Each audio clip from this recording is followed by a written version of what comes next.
വെച്ച് വെച്ച് അത് അവിടെ റിയാക്ട് ചെയ്യപ്പെടുന്നപ്പോ മുറിവായി ഭവിക്കപ്പെടുന്നതിന് ശാസ്ത്രം വിളിക്കുന്ന ഓമന പേരാണ് submucous oral fibrosis syndrome.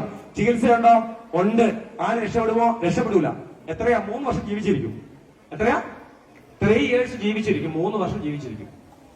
ഇന്ന് ഈ ക്ലാസ്സുകൾ കഴിഞ്ഞ് ഇവിടുന്ന് ഇറങ്ങിപ്പോകുമ്പോഴേ ധൈര്യം ഉണ്ടെങ്കിലും ഓർത്തോളൂ, എവനെങ്കിലും എന്റെ വാക്ക് കേട്ടിട്ട് ഇന്ന് പോയിട്ട് ചുണ്ടടി കുത്തിക്കറ്റി വെക്കാൻ വെച്ചാൽ ഒറിജിനൽ ക്യാൻസർ സെന്റർ വരാതിൽ ഒരു മാസം ഞാൻ അവിടുത്തെ മോഡറേറ്റർ ഞാൻ ക്ലാസ് എടുക്കാൻ പോകുന്നു RCC-യിൽ.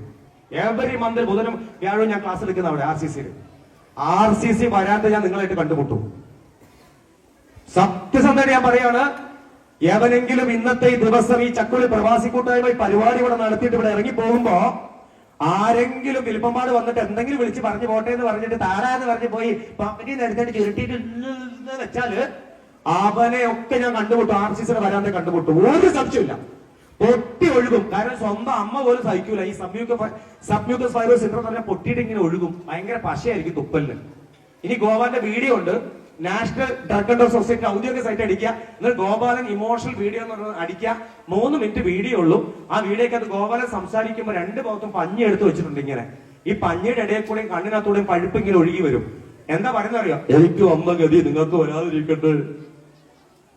എന്നിട്ട് ഗോപാലൻ കണ്ണ് നിറയുന്നുണ്ട്. ഗോപാലന്റെ അമ്മയുണ്ട്, പേര് ശാന്ത എന്നാണ്. ഇപ്പോഴും RCC ഡെയിലി ബേസ് ആയിട്ട് തൂപ്പുകാരിയാണ്. B ബ്ലോക്കിലുണ്ട് ശാന്തയിടത്തി. ആ പാവം പിടിച്ച സ്ത്രീക്ക് ഇപ്പോൾ ജോലി കൊടുത്തിട്ടുണ്ട് അവിടെ. ഗോപാലൻ പോയി. 2022 മാർച്ച് 7 ഗോപാലൻ നമ്മളെ വിട്ട് പിരിഞ്ഞു പോയി. എത്രയോ നല്ല പാട്ടുകൾ പാടുന്നുണ്ട്. സോഷ്യൽ മീഡിയ കണ്ടാൽ മതി. ഗോപാലൻ മരിച്ചുപോയി.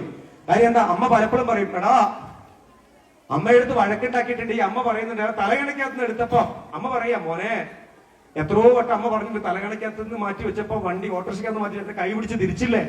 താ മര്യാദയ്ക്ക് തള്ളേന്ന് എന്റെ കുഞ്ഞ് പറഞ്ഞില്ലേ? അപ്പോഴൊന്നും എന്റെ അമ്മ നിന്നെ പ്രാഗിട്ടില്ല. എന്റെ കുഞ്ഞിന് അസുഖം വന്നല്ലോ.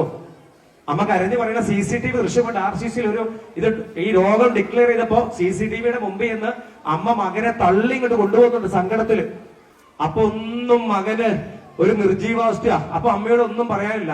അതുവരെ സാധു അമ്മയെ തള്ളെ മാറി നിൽക്ക്, മര്യാദക്ക് അടങ്ങിയിരുന്നെ പഠിപ്പിക്കണ്ട, അങ്ങനെ ഇങ്ങനെയെന്ന് പറഞ്ഞ ഈ മകന് പിന്നെ മിണ്ടാട്ടം മുട്ടിപ്പോയി. അപ്പൊ അതുകൊണ്ട് ഓർത്തോ, നമ്മുടെയൊക്കെ തിളപ്പ് എന്ന് പറയുന്നത് നിമിഷ നേരം കൊണ്ട് ഇട്ടു. പന്ത് ഇങ്ങനെ ഇല്ലേ, ബലൂണ് കാറ്റ് കൊണ്ട് മുട്ടുസൂചി കുത്തി പൊട്ടി നിലത്ത് വീഴും. അത് ഓർത്തോ, ആരെല്ലാം എന്തെല്ലാം പറയും, ഇത് ബോധവൽക്കരണമായിട്ട് ഒന്നും നിങ്ങൾ ഇതിനെ കാണണ്ട. ആരെങ്കിലും ആൻസ് എന്ന് പറയുന്ന സാധനം ഉപയോഗിക്കുന്നുണ്ടെങ്കിൽ ഇന്ന് രാത്രി തീരുമാനം എടുത്തോ. ഇന്നത്തോടുകൂടി കളയണം. കൈ വരയ്ക്കും, കാല് വരയ്ക്കും, തുപ്പിൽ ഇറക്കാൻ പറ്റൂല, നാവ് ഉണങ്ങിപ്പോകും, പല പ്രശ്നങ്ങളും ഉണ്ടാവും. അപ്പോഴൊക്കെ പറ്റുമെങ്കിൽ എന്റെ ഫോൺ നമ്പർ ഇവിടെ നിങ്ങളുടെ ഈ ടീച്ചർമാരെടുത്ത് വിളിച്ചാൽ മതി. ഞാൻ വെറുതെ പറയുന്നില്ല, അതിന് പരിഹാരമുണ്ട്. സിമ്പിളുള്ള പരിഹാരം ഞാൻ പറഞ്ഞുതരും. ഇത് പറയാൻ കാരണമുള്ളതുകൊണ്ട് തന്നെ ഞാൻ പറയണേ. ഇത് പറയാൻ കാരണമുള്ളതുകൊണ്ട് തന്നെ എന്റെ മക്കളോട് കുറച്ചു പേർക്ക് ഇത് ബാധിക്കുന്നുണ്ട്. അവരുടെ ഹൃദയത്തേക്ക് അതിങ്ങനെ ഇറങ്ങി വരുന്നുണ്ട്. അവരത് സ്വീകരിച്ച നിങ്ങൾ രക്ഷപ്പെട്ടു. വേണമെങ്കിൽ വീണ്ടും പറയാൻ തള്ളിക്കളയാം, വേണമെങ്കിൽ സ്വീകരിക്കാം. സ്വീകരിക്കുന്നവൻ രക്ഷപ്പെടാം. സ്വീകരിക്കാത്തവൻ എപ്പോഴെങ്കിലും കണ്ണാടി പോയിട്ട് മുമ്പിൽ പോയിട്ട് ചുണ്ടങ്ങനെ പിടിച്ച് താഴോട്ട് താത്തിട്ട് ഇങ്ങനെ നോക്കണം. ഇങ്ങനെ പല്ലിനടിയിൽ വല്ല പൂപ്പലുണ്ടോ, മോണ താഴോട്ട് ഇറങ്ങുന്നുണ്ടോ, വല്ല നിറമാറ്റം വന്നിട്ടുണ്ടോ എന്ന് ഇങ്ങനെ നോക്കുമ്പോ മനസ്സിൽ വിചാരിക്കരുത്, ദൈവമേ എനിക്കിത് വന്നല്ലോ എന്ന്.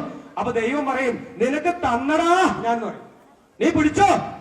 നിനക്ക് ആ ചക്കുവളി പ്രവാസി കൂട്ടായ്മ പരിപാടി നടത്തിയിട്ട് ആ ഫിലിപ്പമ്പാട് വന്ന് തൊണ്ട കീറി സംസാരിച്ചിട്ട് നീ ഇതിലെ വിട്ടില്ലടാന്ന് പറയും.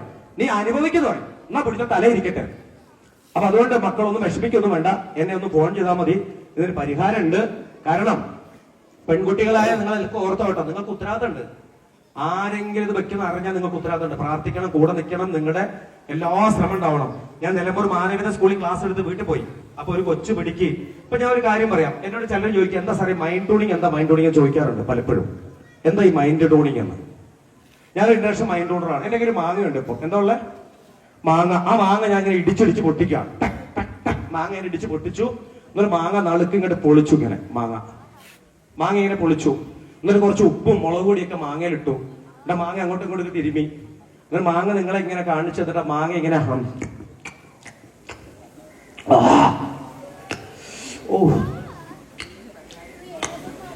നേരെ മാങ്ങ വന്നു. വെള്ളം വന്ന വൈകുന്നേരം ഇങ്ങനെ ഇറക്കണേ. ഇവൻ എന്നോ ഇറക്കണ നോക്കിക്കേ. ഇവൻ കുറച്ചിറക്കണോ? പാവാ എന്റെ കുഞ്ഞുമോൻ. ഞാൻ കണ്ട് നീ ഇറക്കണേ. അപ്പൊ അപ്പൊ ഞാൻ വെറുതെ കാണിച്ചപ്പോ നിങ്ങളുടെ വായിക്കാത്ത വെള്ളം വന്നു. റൈറ്റ്? വെള്ളം വന്നോ? എവിടുന്നാ വന്നേ? സമൃദ്ധമായിട്ട് ഉമ്മനീർഗന്ധി ഉള്ളതുകൊണ്ടാ വന്നേ അല്ലേ? അപ്പൊ അതൊരു പ്രോസസ്സിംഗ് ആണ്. ദഹന പ്രക്രിയയ്ക്ക് വേണ്ടി ശരീരം ഉമ്മനീർ ഗന്ധികളുണ്ട്.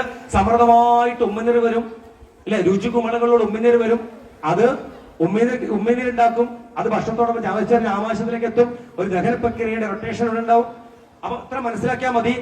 ഈ സമൃദ്ധമായിട്ട് ഉമ്മനീർ ഗന്ധികളുള്ള, സമൃദ്ധമായിട്ട് രുചി കുമിളകളുള്ള ഈ 3 ഇഞ്ച് നീളത്തിൽ രുചികുമിളേ ഉള്ളൂ. ആണോ? നമ്മള് ഈ ഗുളിയൊക്കെ എവിടെ വെച്ചാൽ കഴിക്കണം? ഗുളിക എവിടെ വെച്ചാൽ കഴിക്കാം? ഗുളിക എവിടെ കഴിക്കാം? വായില. എവിടെയാ വെക്കുന്ന പറയും? എവിടെയാണോ? പിന്നെ എവിടെയാ? നാവിൽ എവിടെയാ വെക്കുന്നത് ഗുളിക? എവിടെയാണോ? ഞാൻ അകത്താ വെക്കും. ഇങ്ങനെ വെള്ളം ഒഴിച്ചു കൊടുക്കും. നിങ്ങൾ അങ്ങനെയാണോ? നിങ്ങൾ പുളിയിഞ്ചി ഒക്കെ എങ്ങനെ കഴിക്കണേ? പുളിയിഞ്ചി അണ്ണാക്കിൽ ഒഴിക്കുവോ? അങ്ങനെ അണ്ണാക്കിൽ ഒഴിക്കുവോ?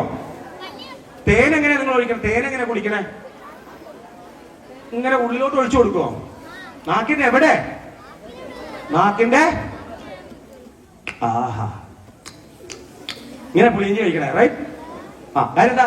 രുചിക്കുമ്പോൾ സമൃദ്ധമായിട്ടുണ്ട് നാവിന്റെ അഗ്രഭാഗത്ത്. അപ്പൊ ഗുളിക കഴിക്കുമ്പോ കയ്പുണ്ട്, അത് അകത്തോട്ട് വെച്ചിട്ട് ഇറക്കി വിടും. അപ്പൊ ഈ രുചികുമിളകളുള്ള ഭാഗത്ത് ശ്രദ്ധിച്ചോളൂ, ഈ രുചികുമിളകളുള്ള ഭാഗത്താണ് നമ്മള് ഇങ്ങനെ പോക്കറ്റിൽ നിന്ന് എടുത്ത് അങ്ങോട്ടും ഇങ്ങോട്ടും നോക്കും. ഒരുത്തരുണ്ടാവും താളാന്ന് പറയും ഇല്ലേ? കാറിൽ ഇങ്ങനെ തട്ടി ചുരുട്ടി ഇല്ലേ?